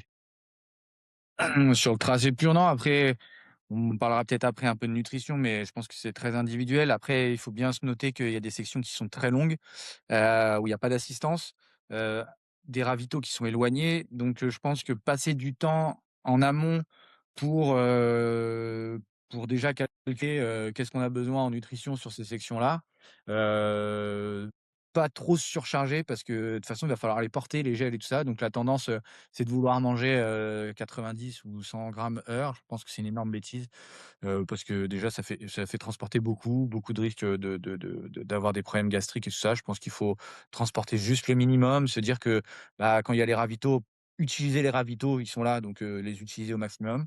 Et ensuite, on avait parlé un peu des conditions fraîches qu'on peut avoir la nuit, sur la première portion. Là, on l'a pas dit, mais sur la deuxième portion, il y a des conditions on peut avoir des conditions très, très chaudes. Donc nous, en Mmh. 2024, c'était vraiment chaud. À chaque fois qu'on redescend dans les vallées, parce que, voilà, c'est un four. Avant Champé, cette descente-là, tu Grand Col Ferret, tu froid. En bas, tu pas froid du tout avant de Ah remonter non, sur le passer la Champé. Foulie, tu chaud, ouais. Et ouais, à Fouilly, tu bien chaud et ensuite, la montée de Champé, tu quand même à l'ombre donc ça va, mais j'ai le souvenir que la descente à Trient, tu plein soleil et après la montée, je sais plus, après Trient qui est c'est un mur, plein soleil. Bovine. Donc ouais, Bovine, celle-là, plein soleil, je sais pas combien il faisait de degrés, mais le ressenti, il était haut. Et puis sur la dernière section, bah, Valorcine, jusqu'à Flégère, il y a pas d'eau. Donc là, tu es sur un moment de donc nous devant enfin moi j'ai dû mettre, quasiment 2 heures et demie, je crois. Bah, tu pas d'eau. Donc si tu pars avec, juste 1 litre ou 1,5 litre, tu c'est long. Et le col des montées, c'est pareil, t'es en plein cagnard, donc je pense que ça, c'est à prendre en compte de savoir que la deuxième partie, vous pouvez avoir bien chaud. Je pense pas que ça soit quelque chose qu'il faut préparer en amont, sur, la prépa en se disant: «Je vais me courir en chaleur et tout», parce qu'en fait, ça Ouais, arrive ouais, tellement tard dans la course que tu sois acclimaté ou pas acclimaté, ça change pas grand chose. Juste, il faut s'y préparer mentalement et adapter, bah, son hydratation et puis bien se mouiller dès qu'on le peut et accepter que, bah, oui, quand vous allez descendre en vallée, il peut faire très chaud. complètement. Complètement, complètement. Bah, écoute, je te propose qu'on refasse, un petit tour, de stratégie assez globale, parce que là, c'est voilà, c'est un petit peu ce que tu as commencé à aborder. L'idée, c'est de faire comme une espèce de petite fiche synthèse, un petit mémo récap, sur les quelques éléments clés que les gens pourront, garder aussi. Malheureusement, Kevin a dû nous quitter, de manière un peu brutale, donc on va finir tous les 2. Hem, donc l'idée, voilà, c'est sur cette fiche un petit peu, stratégique globale, il y a des points sur lesquels j'aimerais qu'on revienne sur, la stratégie de pacing d'une manière un peu plus générale. La nutrition, tu viens de l'aborder, mais juste en 2 points, essayer de remettre, un petit bullet point là pour que ce soit dans la fiche. Sur la gestion du matériel, du chaud, du froid, c'est pareil, refaire une petite synthèse et puis, un point sur lequel je pense qu'on n'a pas trop, on s'est pas trop étalé, aujourd'hui, c'était sur la gestion de la pression, des médias, du côté un peu, unique de faire, l'UTMB. Donc c'est forcément une pression un petit peu différente que la course, de quartier qu'on va aller faire, à côté de chez nous. Donc, voilà, si tu es OK, on attaque avec ça. Heu Mmh. Sur le pacing d'une manière générale, moi j'ai une phrase que j'aime bien, partager à mes athlètes sur ce type de format. Je sais pas ce que tu en penses, c'est, en gros, c'est comme si tu démarrais la course, en échauffement et en fait, tu t'arrêtes jamais. C'est un long, long, long échauffement parce que la course, elle démarre vraiment jamais. C'est tellement long, il y a tellement de difficultés. Je parle pour quand même pour, un athlète qui va courir, peut-être, en milieu de peloton ou des choses comme ça. C'est qu'il y a pas de place pour aller mettre de l'intensité quelque part. Tu es toujours, toujours dans la gestion, tu es toujours dans l'économie, tu es toujours dans la protection. Qu'est-ce que tu penses de ça? Oui, bah, je suis tout à fait d'accord avec toi, hein. Après, tu vois, juste, rando course avec, vos amis, le week-end, bah, vous partez pas enfin, c'est rare que je vois des gens partir, comme ça, dès le début, tu vois? Bah, voilà, vous partez dans le même rythme et puis, bah, en fait, faites exactement la même chose, vous prenez les mêmes pauses, enfin, en fait, faut se dire, je pars avec mes potes et quel rythme je prendrais, si j'étais avec des potes qui vont un petit peu moins vite que moi et vous êtes partis pour 30, 40, 45 heures comme ça, quoi. Donc je suis tout à fait d'accord avec toi, ouais, c'est vraiment une longue balade en montagne, quoi et je pense pas qu'il faille sortir de ce mot balade. Vous allez arriver dans le dur à un moment et le plus tard possible, mais vous allez y arriver. Vous allez devoir vous dépasser, de trouver le dépassement en soi, le plus tard possible, mais vous allez aussi y arriver. Vous inquiétez pas, quoi qu'il arrive, vous serez content d'arriver sur la ligne d'arrivée à Chamonix et que ça s'arrête, hein. Ouais, c'est ce que je complète en général, c'est je dis, si jamais, tu as trop d'énergie à un moment donné, t'inquiète pas, tu auras largement le temps de le dépenser sur le nombre d'heures, donc il y a Non, pas de souci avec ça. exact Et l'autre élément, c'est ce départ très protecteur, on l'a dit, ça va être très dur de le faire dans la réalité parce que l'euphorie, l'ambiance, et les conditions du départ, nous poussent, quoi qu'il arrive, à aller, un peu plus vite que nécessaire, et qu'on soit devant ou qu'on soit derrière, ça c'est pareil pour tout le monde. Chacun a son rythme, chacun a son niveau, on a tendance à aller un peu vite. Et on a ces longues descentes, qui sont quand même, assez raides en termes de pourcentage, même si elles apparaissent pas comme difficiles. En plus, on est au début du parcours, mais c'est vraiment pas, le moment d'aller se bousiller les cuisses d'emblée, parce que clairement si, on a insisté là-dessus, hein, la descente de Saint-Gervais, la descente des Chapieux, la descente vers Courmayeur, c'est 3 descentes où, faut vraiment rester dans la protection. On n'est même pas à la moitié du parcours, donc voilà, de bien garder ça en tête, je pense que c'est indispensable. Pour la nutrition, tu as, abordé un point, important, ne pas trop consommer, hein. On connaît les effets de la surconsommation. Les troubles digestifs sont clairement majorés avec des hauts volumes les hauts volumes de glucides consommés. On peut pas quand même, aller recommander, des ratios, c'est trop personnel, ça dépend trop de votre entraînement. Hem, Est-ce que tu as des choses en plus à ajouter à ce que tu as dit juste avant? Je pense que c'est vraiment très, très individuel, pas trop consommer. Ouais, moi je pense qu'il faut pas que vous ayez peur, de la déshydratation. Faut pas avoir peur de faire une hypoglycémie. Je pense que sur un format, aussi long et aussi, lent, parce que en vrai vous allez être lent, il y a quand même, c'est quand même un risque moindre ça que, d'avoir, des gros mal de bide parce que vous avez trop bu d'eau et vous avez, trop mangé de glucides. Donc moi j'aurais toujours tendance à prendre, la marge basse plutôt que la marge haute sur, votre apport en glucides et puis même, en flotte. Donc je me guiderais plutôt là-dessus et en tout cas, ce que vous faites à l'entraînement, pareil avec, votre rang de course avec, les copains et tout, bah, je partirais là-dessus, mais je ferais un petit peu moins et surtout pas, plus que ce que vous faisiez, à ce moment-là, parce que là, vous allez sûr dans le mur. Et pas hésiter à utiliser les ravitaux, à manger, même, sortir un peu du plan, sur les ravitaux quand en fait, à un moment, ça va être tellement long que, bah, pourquoi pas, manger un peu plus de salé, des choses que vous avez pas l'habitude. Le rythme fait que ça devrait un peu mieux passer et puis ça va peut-être vous faire du bien, ça va peut-être, faire un peu de plaisir au cerveau et à votre corps entier. Ça peut être une idée, toujours avec modération. Petite transition entre la sphère nutrition et puis, la gestion, chaud-froid. À savoir, hein, qu'en conditions chaudes, notre corps a quand même une capacité, amoindrie à assimiler les glucides exogènes. Alors déjà que l'effort d'une manière générale, limite notre capacité intestinale à assimiler, mais alors, la chaleur vient rajouter une couche. Donc, faire attention justement quand on a des périodes peut-être trop chaudes, pour être encore peut-être plus prudent sur notre consommation. Et donc du coup, pour faire la transition sur le chaud-froid, on l'a expliqué avec un départ de nuit, avec des passages en altitude, quelques passages en altitude de nuit, risque d'y avoir des forts contrastes sur l'ensemble de la course. Donc essayer d'être bien vigilant sur sa stratégie, vestimentaire. Je sais pas si ça se dit comme ça, mais en tout cas, ne pas hésiter à se couvrir rapidement. Souvent on a tendance à attendre, trop tard parce qu'on veut pas s'arrêter, 30 secondes pour sortir sa veste ou ses manchettes ou ses gants ou je ne sais quoi, et puis c'est finalement quand on est déjà un peu en hypothermie qu'on le fait, mais c'est trop tard. Donc ça voilà, bien être agile là-dessus, hein. Tu l'as dit, toi, tu avais pris, plus que nécessaire et tu regrettes pas, voire tu aurais pris plus même si tu pouvais. Ouais, ouais, je pense que l'erreur, c'est, un peu le biais du survivant et de regarder, les élites qui partent et qui restent en short, t-shirt là-haut.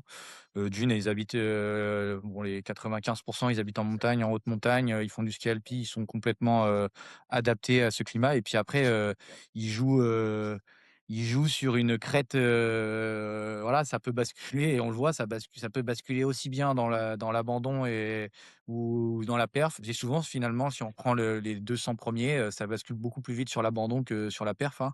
Il y a plus de gens qui abandonnent devant que qui finissent.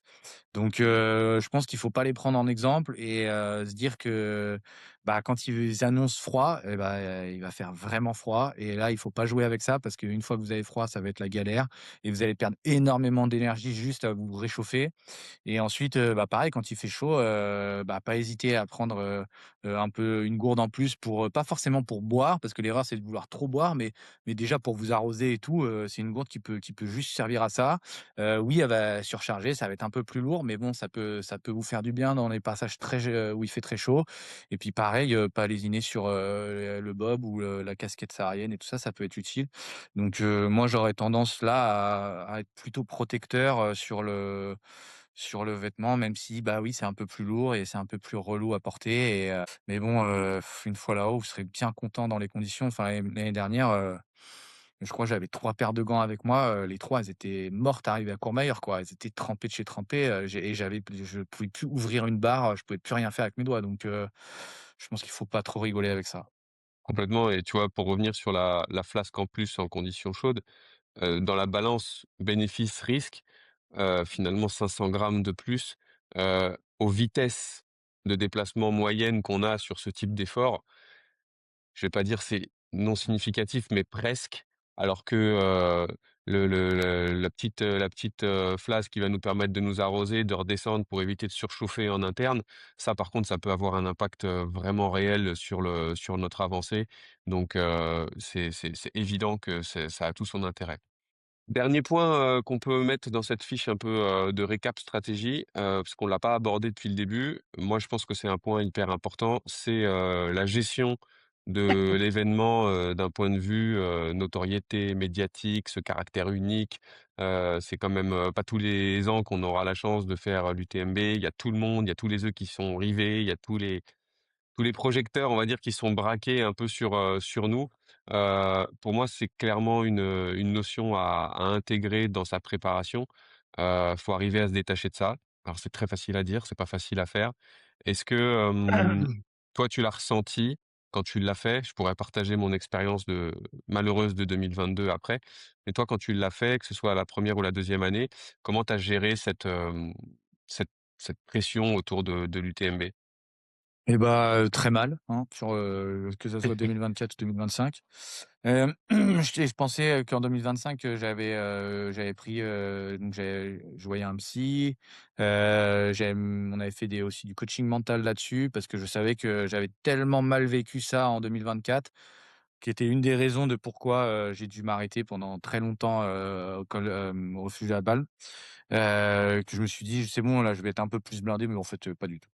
C'est tellement unique et pourtant, j'ai fait la Diag et la Diag, tout le monde, c'est vrai que le départ est incroyable, mais alors ça a rien à voir. Enfin, c'est vraiment, autant la Diag, j'ai pas ressenti une seule fois cette oppression, j'ai plutôt ressenti la fête, j'ai le bonheur et tout ça. Autant, Chamonix, c'est vraiment une sensation d'oppression terrible. Alors après, c'est toujours pareil, attention, c'est moi et on peut pas généraliser. Il y a des gens, ça réagit totalement différemment et c'est très positif.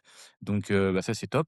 Mais moi, je sais que ça a fait l'effet, ça a fait qu'un effet ultra négatif. Donc j'ai pas encore les solutions. Je sais que là, par exemple, j'ai besoin de prendre de la distance avec Chamonix parce que je pense que pendant 2 ans, ça m'a vraiment éprouvé mentalement de vivre ça et le seul conseil à dire, c'est que pour tout le monde, ici, c'est que vous avez gagné votre place, par tirage au sort pour la plupart.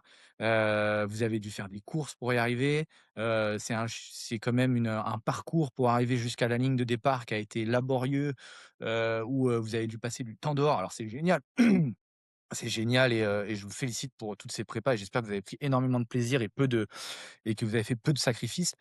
Mais il faut quand même savourer le fait que vous êtes sur cette ligne de départ, qu'il y a cette ambiance, de le vivre pleinement, d'accepter d'être peut-être un peu submergé par l'émotion parce que c'est un chemin, qui a pris du temps et qui a demandé beaucoup d'énergie pour être là. Donc je pense que ça, il faut l'accepter sur la première, que ça vous submerge un peu d'émotions et que vous vivez cette émotion à fond, que le départ soit un peu rapide. Je pense pas qu'il faut être, malveillant envers vous-même. Bien au contraire, bah, accepter d'être un peu rapide sur le début, accepter de vous faire un petit peu avoir, sur les 3-4 premiers kilomètres. Après, ayez l'intelligence de ralentir derrière et de se dire: «OK, OK, maintenant j'ai bien kiffé, il y a un peu moins de monde et je ralentis» et après les autres endroits où il y a beaucoup de monde, bah, pourquoi pas vraiment ralentir, ces moments-là et de savourer au maximum si ça vous fait plaisir ou alors un peu plus vous blinder et dire: «OK, non, bah, en fait, j'essaye de pas écouter et rester dans ma bulle». Mais voilà, je pense que là, c'est la si c'est votre première. Savourer, cette énergie-là et puis, bah, même si vous le vivez pas très bien, ça restera quand même des souvenirs gravés à vie et donc, vous serez content de l'avoir vécu au moins une fois. Ouais, c'est vraiment une notion qui est pas si facile à aborder. Encore une fois, c'est très personnel. Merci de nous avoir partagé toi, ta vision de la chose sur tes 2 expériences. Je vais partager la mienne sur mon expérience de 2022. Heu, pour moi, c'était important de remettre aussi le contexte. C'est, dans quel contexte vous arrivez à la course. En ce qui me concerne, en 2022, c'était une année, particulière. J'avais des gros changements d'un point de vue professionnel, positifs, mais des gros changements quand même. J'avais, je l'année suivante, je déménageais à 10 000 kilomètres de là, donc c'était déjà des choses qui me tournaient dans la tête. Donc je savais que je reviendrais pas sur l'UTMB, tout de suite et en arrivant sur la semaine à Chamonix, bercé par l'ambiance, par l'euphorie, locale, forcément on se prend au jeu, on se voit enfin en tout cas moi je me suis vu, plus beau que ce que je n'étais et quand je suis parti avec un objectif initial dans ma tête qui était, autour des 33 heures, je crois quelque chose comme ça, j'avais en tête à ce moment-là et ben, en une semaine à Chamonix, je suis passé de 33 à tiens et si on arrivait à faire moins de 30 heures? Et en fait, je suis parti dans cette optique-là. Ça s'est très, très, très bien passé, jusqu'à Courmayeur. J'étais dans les temps, pour justement aller faire 30 heures. En fait, j'ai fait les premiers 100 kilomètres les plus réussis jusqu'à Arnouva, jusqu'à exploser complet dans le grand col Ferret et ça, en fait, c'était clairement parce que je suis parti à un rythme qui était trop élevé par rapport à ce que j'avais préparé, heu et j'ai jamais réussi à m'en relever et voyant cet objectif qui fuyait, qui fuyait, qui fuyait, bah, mentalement, j'ai été incapable de continuer, j'arrivais plus à descendre, j'étais plus capable de foutre un pied devant l'autre et moi je me suis arrêté à Trian, donc on se dit Trian il reste, je crois que c'est 30 bornes à peine, donc c'est vraiment pas grand-chose. Il y a des gens avec qui j'étais à ce moment-là qui ont fini la course, qui les ont fini d'ailleurs en 33 heures ou 34 heures, donc qui étaient dans le créneau que je m'étais fixé initialement. Mais moi ce qui m'a fait bâcher, c'est clairement la disjonction, enfin la déconnexion mentale où, je m'étais projeté sur beaucoup plus beau que ce que je n'étais et cette course m'a vraiment servi de leçon, dans le sens où, depuis cet abandon, je me suis juré que plus jamais j'abandonnerais, sur une raison, mentale, que s'il fallait finir en rampant, je finirais en rampant, hormis, problème, physique et ça m'a beaucoup servi. Donc vraiment, faut se méfier de cette ambiance à Chamonix. C'est super les jours qui précèdent, le village, le machin, tout ça, mais ça a tendance à nous peut-être à nous booster un peu trop encore une fois, hein, Antoine l'a dit, les réactions elles sont individuelles, mais vaut mieux, donner des exemples, comme ça, bah, vous l'aurez en tête, vous l'aurez entendu au moins une fois. Peut-être à un moment donné, vous allez vous retrouver là-dedans, vous direz: «Tiens, j'ai déjà vu ce truc-là, je sais ce que ça peut coûter, donc je vais en prendre note». Donc bien faire attention à toute cette euphorie, avant la course qui peut des fois nous faire, changer d'objectif à tort. Ouais, Antoine, est-ce que tu vois des super. vas-y, Non, non, vas-y. ouais, ouais, bah, après, je pense que chacun a, comme tu dis, a des raisons quand on a abandonné, quand on a toujours repris du recul et ce qu'il faut retenir à chaque fois, c'est de se dire que on a appris et vous serez souvent plus fort après, un abandon donc je vous l'espère pas. Mais ne pas voir ça tout noir, ça arrive et malheureusement, on le vit tous et des fois, c'est peut-être nécessaire pour, redescendre aussi un peu sur terre. Et puis retourner à l'entraînement et faire les choses, de façon, plus cohérente et d'apprendre. Moi sur, 2025 quand j'abandonne, bon j'avais, un bébé, un nouveau-né qui dormait pas beaucoup. J'arrive avec beaucoup de fatigue, une météo exécrable alors que nous en Corse, on vit sous 38-39 et ensuite le plus gros truc, c'est que j'avais beau avoir tout préparé et tout ça, j'ai quand même été, j'avais mesuré mes chronos, par rapport à l'année dernière, par rapport à la pause que j'avais faite et en fait j'ai commencé dès le début de course à me battre par rapport à ce que j'avais fait l'année dernière. Et c'est pareil en fait, je courais pas ma propre course, je courais alors pas contre les autres parce que je j'ai jamais regardé ce que faisaient les autres. Je courais vraiment contre le Antoine de 2024 et en fait, je me suis déjà que j'étais usé mentalement avant d'arriver là, pour di mon contexte, ça m'a fini de m'user, psychologiquement où j'étais là: «Mais l'année dernière, je crois que je courais à cet endroit-là et là je marche», enfin en fait, j'étais arrivé à Courmayeur pour tous les faits de course. Je suis arrivé, j'étais épuisé et ce que ça m'a appris sur, 2025, enfin sur 2026 là, c'est que maintenant, je regarde plus du tout ma montre. Je cours et en fait, là, au 90 Mont Blanc, la seule fois où j'ai regardé ma montre, je pense quand j'étais au 75e kilomètre et je voulais juste voir un peu, le chrono que j'avais en me disant que, bah, là où j'étais, je pouvais commencer à regarder le chrono. Mais sinon avant, j'avais mis le mode navigation et j'ai jamais regardé ma montre et donc ce qui fait que j'avais aucune idée de l'allure et de ce que j'avais fait et finalement, j'ai couru exactement, les les temps que je pouvais un peu imaginer. Je les ai j'ai à la minute près, j'ai réalisé ce que j'avais voulu réaliser. Donc parfois, la montre, c'est, sur des énormes efforts comme ça, je pense que essayer de vous libérer de cette montre et de juste vous faire confiance. Vous avez passé des heures en montagne, votre corps, il sait faire. Faites-vous confiance et arrêtez de regarder la montre parce que pour beaucoup, c'est plus anxiogène que bénéfique. Je je suis un fervent défenseur de ne pas regarder sa montre et peut-être pour conclure sur cette vidéo, pas oublier non plus, que si vous faites ce sport, c'est parce qu'à la base vous aimez, courir en montagne. Bah, ça va être une belle occasion de le faire pendant longtemps. Pas oublier qu'on est là pour le plaisir, que 99 des gens de la course sont des, amateurs passionnés. Donc trop de pression tue la pression. Faites-vous plaisir et puis, normalement ça devrait quand même plutôt bien se passer.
Écoute, merci Antoine pour toute ton expérience, pour ton temps, pour tout ton partage. Je pense que voilà, on a essayé de donner une vision un petit peu, différente et un petit peu moins, théorique de ce parcours. Donc on espère que ça servira à tout le monde et puis s'il y a des questions, faut pas hésiter à les mettre, en commentaire de la vidéo. On viendra checker régulièrement pour y répondre. Je te laisse, Avec grand plaisir. donner un petit mot aussi si tu veux. Non, on n'a pas parlé, tellement parce que Kevin est parti de la CCC ou de la TDS, parce qu'on avait tous les 2 fait la TDS. Mais, Oui. en vrai, tout ce qu'on vient de dire peut se transposer sur la TDS, hein. La TDS, c'est un chantier. Je pense que la définition de technique est pour la TDS est pas je pense que ça, c'est pas fallacieux, mais c'est pas le bon terme. Un peu plus exigeant, sûrement. Peut-être avec un terrain beaucoup plus varié, peut-être. Mais, moi je dirais que c'est assez ressemblant, c'est juste que le parcours est légèrement enfin plus court de 40 bornes et il y a quasiment le même ratio de dénivelé. Donc, ce qui fait que, en soi il est, plus exigeant je dirais. Mais tous les conseils qu'on vous a donnés sur l'UTMB peuvent être, transposées à la TDS en sachant qu'il y a quand même beaucoup moins de monde, beaucoup moins d'effervescence. Vous allez être beaucoup plus seul dans la montagne, mais en soi, le pacing, c'est exactement le même, les règles de nutrition, c'est les mêmes, les règles de chaleur, c'est les descentes très pentues et longues, c'est pareil. Donc voilà, et si vous avez des questions, on sera un plaisir de vous répondre, particulièrement sur la TDS. L'OCC, j'ai jamais fait, donc je ne me prononcerai pas. Parfait. Merci beaucoup Antoine. On se dit à très bientôt. Allez, à bientôt. Salut tout le monde.